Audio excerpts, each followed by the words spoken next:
അതിരപ്പള്ളി മലക്കപ്പാറ അന്തർ സംസ്ഥാന പാതയിൽ കാട്ടാനെ പേടിച്ചാണ് വാഹനയാത്രക്കാർ. കബാലി ഇന്ന് ഗതാഗതം തടഞ്ഞത് എത്രയോ മണിക്കൂറുകളോളമാണ്. ജാഗ്രത വേണമെന്ന് വനം വകുപ്പ് മുന്നറിയിപ്പ് നൽകുന്നുണ്ട്. അതിനിടെ പാലപ്പള്ളിയിൽ ഇറങ്ങിയ കാട്ടാനക്കൂട്ടം വ്യാപകമായി കൃഷി നശിപ്പിക്കുകയും ചെയ്തു. വന്യജീവി ആക്രമണങ്ങളാൽ പൊറുതിമുട്ടിയിരിക്കുകയാണ് തൃശൂർ. അതിനിടയിലാണ് ഒറ്റയാൻ കബാലിയും കാട്ടാനക്കൂട്ടവുമൊക്കെ നാട് വിറപ്പിക്കാൻ ഇറങ്ങുന്നത്. ഇന്നലെ ഈ സമയത്താണ് കബാലി എന്ന ഒറ്റയാൻ അന്തർ സംസ്ഥാന പാതയായ ആനമലയിൽ നിലയുറപ്പിക്കുന്നത്.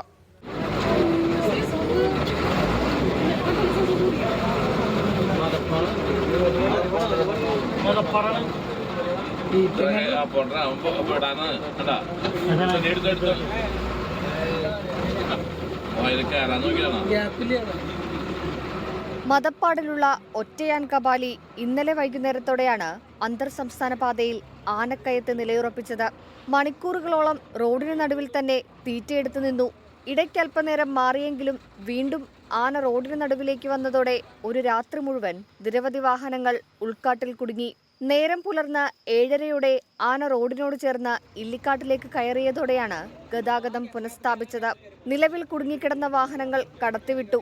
മറ്റു വാഹനങ്ങൾക്ക് ചെക്ക് പോസ്റ്റുകളിൽ നിയന്ത്രണം ഏർപ്പെടുത്തി.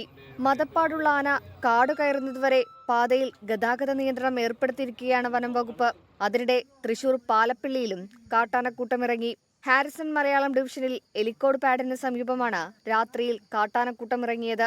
വ്യാപക നാശനഷ്ടം വരുത്തി ആനക്കൂട്ടം സമീപത്ത് തന്നെ തുടരുകയാണ്. കബാലി മദപ്പാടിലായതിനാൽ ജാഗ്രത വേണമെന്ന മുന്നറിയിപ്പാണ് വനം വകുപ്പ് പങ്കുവയ്ക്കുന്നത്. വേനൽ കൂടി അടുക്കുന്ന സാഹചര്യത്തിൽ കൂടുതൽ വന്യജീവികൾ ജനവാസ മേഖലയിലേക്ക് ഇറങ്ങാനുണ്ട് എന്നതാണ് സാധ്യത.